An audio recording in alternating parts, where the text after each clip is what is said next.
Hello, today we are going to talk about inaction and how to break it.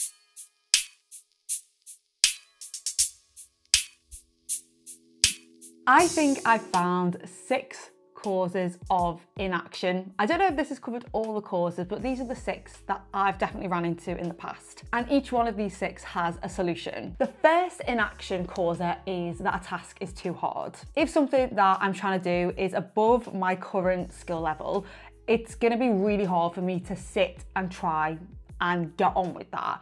I'm just going to be faced with this barrage of internal conversation that you can't do this, you're an idiot, why don't you know this stuff already? When a task is too hard, it's essentially like you're trying to do 2 things at once. You're trying to complete whatever the task is, whilst also trying to understand the components that are required to do that task. It's 2 jobs in one. And so I think the solution for a task being too hard is to separate those 2 things out. So for example, for me at university, I would go to do an essay and I would start trying to write my essay before I fully understood all of the science behind what I was trying to say. And this just led to me whenever I went to open my computer and put some words on a page, I would be so fearful because I didn't fully get what I was meant to be writing about. Put the pen down, shut the laptop, whatever you need to do, and instead of going straight in and trying to do the task, if you're finding it difficult, then you need to get to the root of what is it exactly that you are struggling with. Once you know what that is, your only job now is to go and learn more about that thing. Go and watch YouTube videos on it, go and read articles, go and speak to friends, go to a study group to enable you to get more familiar with that content. I schedule into my diary now, read or research when I'm doing a task which I find quite difficult. And in these blocks, I have no pressure at all to write anything down, not even notes if I don't want to. These are purely for me to get more familiar with the content that I need to complete whatever it is that I'm doing. So if inaction is being caused because a task is too difficult,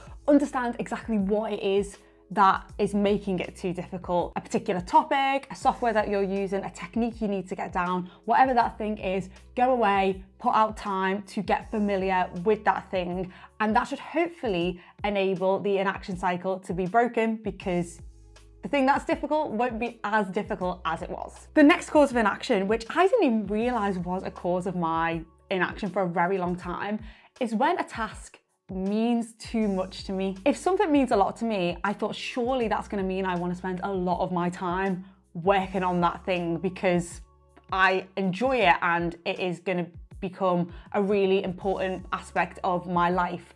But no, I actually think that when something means too much to me, I get very, very scared of that thing, which then leads me to just put it off because the completion of that task or even trying to do that task says a lot about me. If we are looking at tasks as an extension of us, so like the grades we get in an exam or how successful this video is a measure of how good I am at making videos, or the run that I'm about to go on, you know, however fast I go in that run, that's a marker of my speed in a race that's coming up. If we see tasks as being a confirmer of our identities and identities that are important to us, it's like we don't want to do it because we don't want the outcome to not be as high as our expectation of ourselves in that domain. So when I ascribe meaning to a task, I found now it helps to take a step back and think about the task in its plainest terms. For example, if it was an essay where a grade meant a lot to me, I would turn that into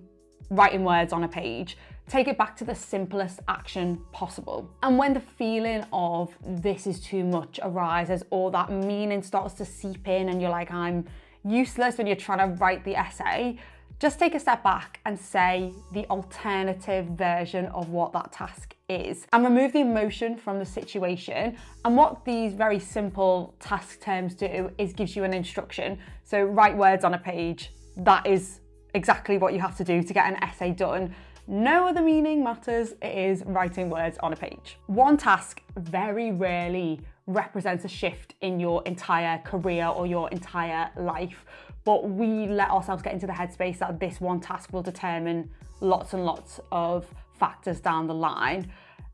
Often it doesn't. So I think it's useful to step back and give yourself a very boring and plain action for what you have to do. Another reason why we may not be acting on a task is because it's boring. There are many tasks in life which are very boring, and there is always a funner option to do. So my antidote to this is to make the boring task fun. During my PhD, I would put off tasks that were boring, like my lab book. So I used to do my lab notes on the computer. So every day I come in, I'd type up whatever I'd done in the lab that day, and it would be then saved. But in my department, we needed to have a physical copy of this book, and that would require me printing off all my notes, cutting them so they fit the right size of the page, and then gluing them in. And these notes would stack up and stack up and stack up, and then I'd have a pile of them in front of me, which I knew would take hours to do. And I was like, oh, this is the most boring task ever. I just don't want to do it. And especially with a PhD when loads of your experiments have failed. So you're just sticking for 6 hours, things that didn't even work. But to make this boring lab book session better, I used to block out an hour or so on a Friday afternoon, and that would be lab book time. And in that time, I would get my earphones in and put on the most banging tunes ever, like I was at the disco, and I would be dancing along and gluing and singing as I went. And honestly, I then ended up really looking forward to Friday afternoons because I knew I had some time where I could just let loose a little bit and also get the task done that I needed to do. So if you feel like the task you're putting off is because it's boring, try and think of a way to make it fun. It could be something to do like music. It could be going to work in a really nice coffee shop that you enjoy. It could be meeting up with friends to do it together.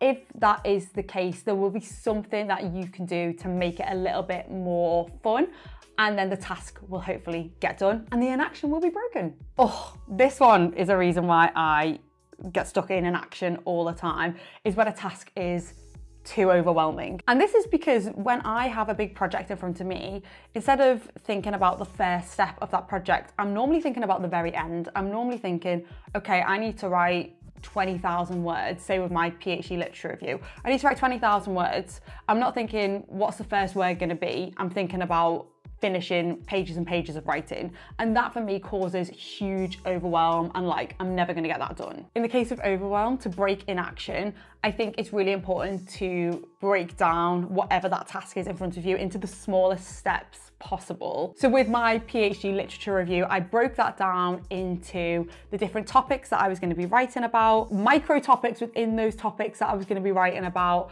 and then the action steps that I needed to do. So that would be resourcing, finding papers, reading papers, reviewing some of the evidence within those papers, writing, putting those together, and then getting the words on a page. And each day when I came to do my literature review, I would schedule my time blocks as whatever the topic was, and then whatever the action was for that day. So it could have been early Alzheimer's disease detection research. So I knew what tiny subtopic I was looking at, and then the action that I had to do along with that subtopic. And then I wasn't thinking about that end result of writing 20,000 words. Instead, I was focused on the next small step on my list to do, and it removed the overwhelm from the system and allowed me to act. Break down whatever it is you're working on to get your zone of focus to be much closer to where you are, and that will hopefully reduce overwhelm. Another inaction causer is low confidence or lacking confidence in a certain area. And this one,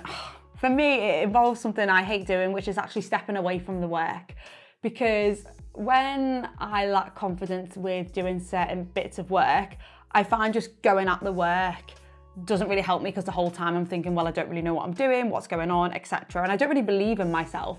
So I like to build trust in other areas of my life to improve my confidence elsewhere. This seems a bit counterintuitive, but if I know that I can take on challenges and I can complete them, then I feel like I can also do that in other areas of my life. So with running, for example, I am by no means have I been a runner for a lot of my life, but I find running to be now really fun, but also a challenge. Like every run I go on, there's always a point where I'm like, I want to stop. And by pushing myself through that stop point, it's teaching me that I can do hard things. If something feels hard, I can push through it. And then I can take that attitude into, if it's a writing task that I'm doing, I can take it into that task and use that mantra to get on with my work. And it really helps. I was surprised by how much doing something hard every day, so I try and run or go to the gym, do something that's outside my comfort zone. If I do that, it sets me up for the day feeling confident in my own abilities and improves my trust with myself. So pick a challenge anywhere outside the task at hand that you feel like you lack confidence in. It could be exercise, it could be cooking, it could be knitting, painting, whatever it is, and challenge yourself in that domain where you don't have the pressure of having to complete something or having to show it to someone else. Challenge yourself outside of that task and then come back to your task knowing that you can do hard things. And the final inaction causer that I'm going to be covering today is perfectionism. Oh, because this one hits home, because I am terrible for falling into a perfectionistic hole where I have such high expectations of something in front of me that I just do not want to do it. Normally the bar for me is on Mars. I set my bar like extremely high, and anything that falls below that, I then really struggle to see, like, to say well done to myself even, because I'm like, well, it wasn't exactly how I wanted it to be. And the way to break inaction with perfectionism is to do it badly. And anyone who feels perfectionistic tendencies probably started sweating at hearing the words do it badly, because it's the opposite of what we want to do. But if you are trying to do a task and perfection is the aim, it's just so hard to enjoy doing that task, to do it to the best of your ability, because you're constantly comparing yourself to this ideal which is impossible to reach. So if you say to yourself, okay, this draft, I'm going to do it as the worst draft of my life, and no one's going to read it except for me, but it's going to be terrible. It allows you the freedom to just get going with it and start writing, and it breaks inaction, because as soon as you start writing and if there's no expectation of it having to be perfect, all of a sudden you will find yourself being like, oh, it's actually not that bad. I feel when I do these drafts that I'm trying to purposely do badly, oh my goodness, they're not going to be good. But I'll go back through and be like, oh, actually that point there, I can keep that, and I'll just restructure and edit what I've written about it, but the flow is right. So with these drafts, you end up actually having a good starting point for editing whatever piece of work it is that you're doing. So if you're trying to make a video, you know, you don't need it to be perfect. You can just get your phone up and start recording on that. The lighting doesn't have to be good. Just press record, start speaking. It's getting you familiar with the task, and it allows you to stop sitting in this fear of perfectionism. So if perfectionism is what is in your way, you have permission to do it badly. And that's it from me this week. Those are the 6 things that I think cause inaction, and I've seen cause inaction in my own life with the antidotes to them. So I hope that was helpful for you. If you liked the video, then feel free to subscribe to the channel. There will be more coming on productivity, on common problems that many of us face in our lives, and seeing if science has some sort of answer to it. But I will see you in the next video.